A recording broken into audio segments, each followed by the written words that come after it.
I arrived home that evening, anticipating the usual sound of paws scampering across the hardwood floor, followed by an eager bark and a whirlwind of golden fur launching itself toward me.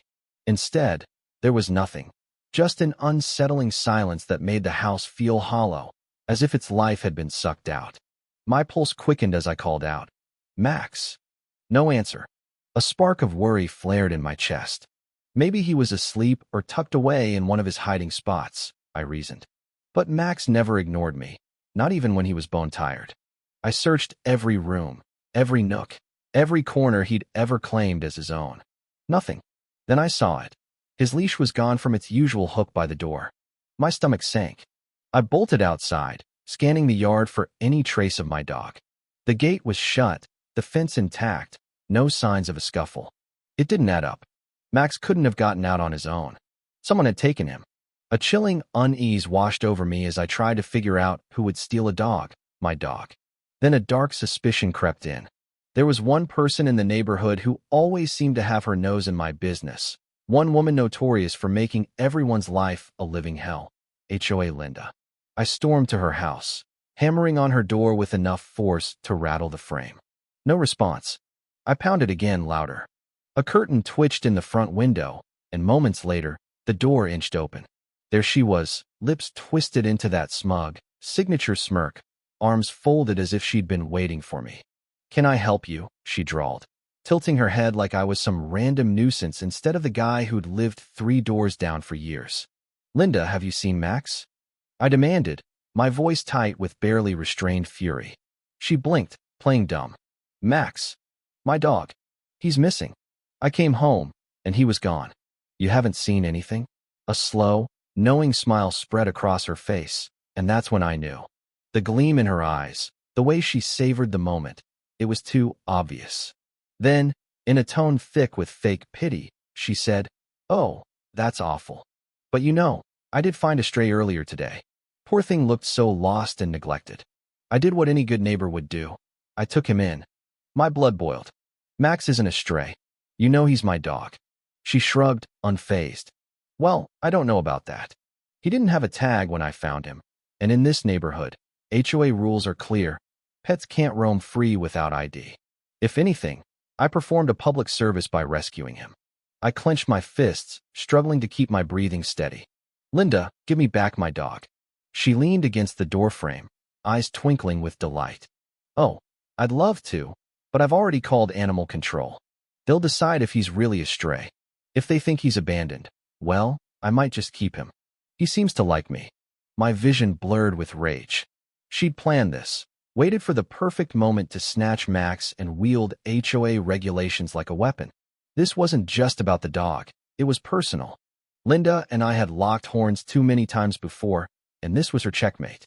I wanted to tear through her act, barge in, and reclaim what was mine, but I knew that's what she wanted.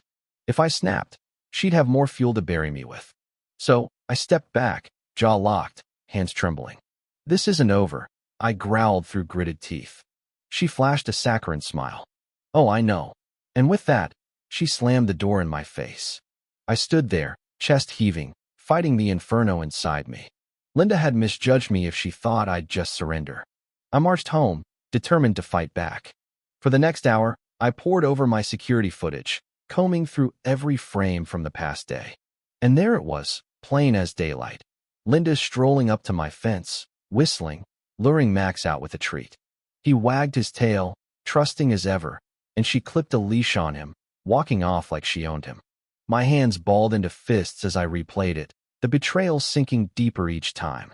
This wasn't some petty HOA spat over lawn height or paint colors. She'd stolen a living piece of my family and was hiding behind rules to do it. I saved the footage to my phone. It was my ace. But I needed more. I knocked on my neighbor's door, the one across from Linda's. He answered, bleary-eyed, like I'd roused him from a nap. "Hey, did you see anything odd today?" "About my dog," I asked, keeping my tone even. He rubbed his face, then nodded. "Oh yeah? Saw Linda walking him earlier. Thought you'd asked her to or something." I exhaled sharply. "No. She stole him." His eyebrows shot up. "Seriously? That's messed up. Can you back me up if I take this to the HOA or animal control? I need witnesses." He scratched his head. Yeah, man, sure. Everyone knows Linda's unhinged. She fined me last year because my trash cans were too visible. Thanks, I said. I'm going to make sure she regrets this. By the time I got home, a plan was taking shape. I wouldn't just get Max back. I'd make Linda pay. She'd spent years lording over this neighborhood, finding people for trivial nonsense, acting untouchable. Now she'd crossed a line. I stared at the footage again, anger simmering. She thought she could twist the rules and keep her throne. She was wrong. She'd underestimated me, and that would be her undoing. Sleep was impossible that night. Every time I closed my eyes, I saw Linda's smug grin, heard her condescending tone, pictured Max trapped in her house, bewildered and afraid. I couldn't act rashly. She'd pounce on any mistake. If I wanted to win, I had to be calculated. First, I tried animal control.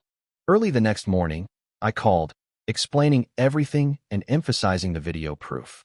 I thought it'd be straightforward. They'd see the evidence, march over, and force her to hand Max over. But it wasn't that simple. The officers sounded wary, like they'd tangled with Linda before.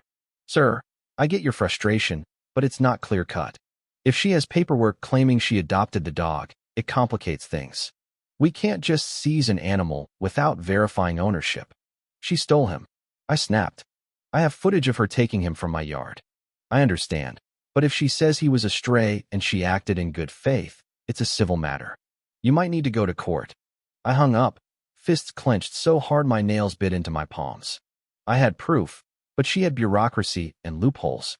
If she'd faked adoption papers, she'd planned this meticulously, not just to spite me, but to make reclaiming Max impossible. I had to see for myself. I waited until Linda left her house, likely off to torment someone else.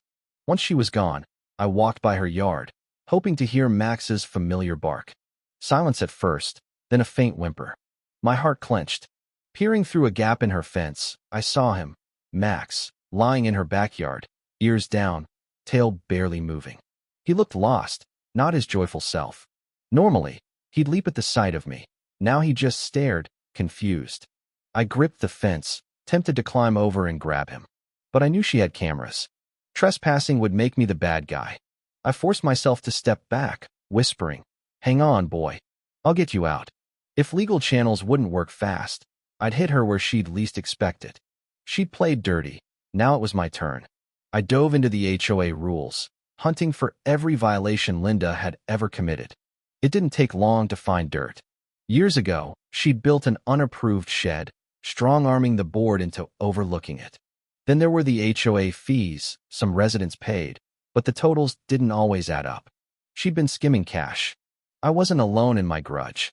Talking to neighbors unleashed a torrent of complaints.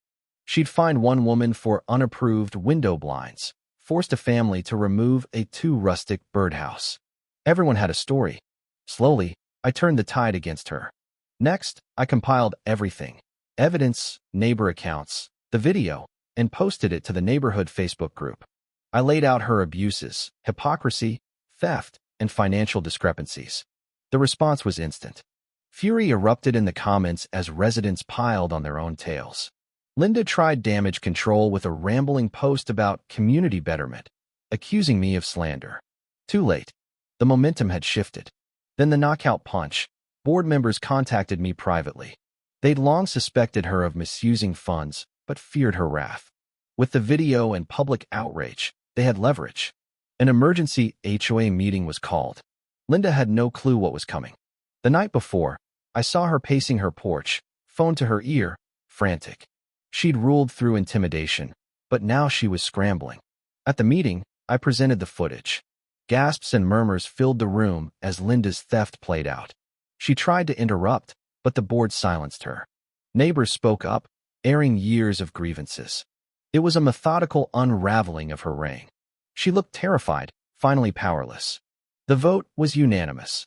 Linda was under investigation for misconduct, and steps were underway to oust her from the HOA and the neighborhood. The best part? Animal control, backed by the HOA's ruling, forced her to return Max. Walking out with him at my side, his tail wagging furiously, I could finally breathe again. Linda didn't go quietly.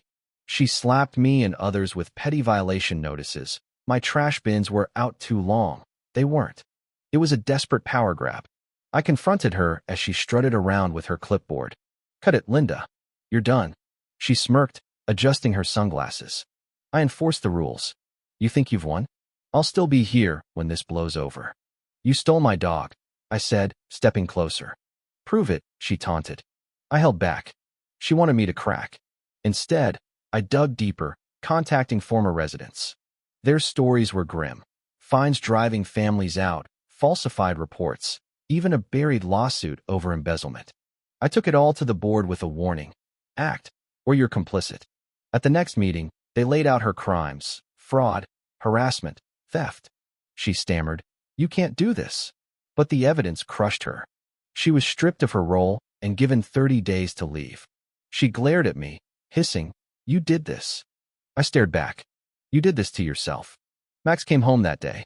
Linda's eviction was a circus. She barricaded herself inside, screamed at the sheriff, but finally left, hurling insults as her moving truck rolled away. The neighborhood exhaled. A new HOA leader emerged, reasonable and fair. Rules eased, fines faded, and peace settled in. Months later, a neighbor sent me a video, Linda in her new, HOA-free neighborhood, trying to boss people around. A man shrugged off her lawn decor lecture with, "No HOA here, lady." She stood speechless as he walked away. Karma had spoken. One evening, I got a bitter, handwritten rant from her in the mail, blaming me for her ruin. I tossed it without a reply. She thrived on attention, so I gave her none. Linda had lost everything: power, respect, control. The neighborhood thrived without her, and with Max napping at my feet, life felt right again. "We won, boy," I said, scratching his ears. His tail thumped in agreement.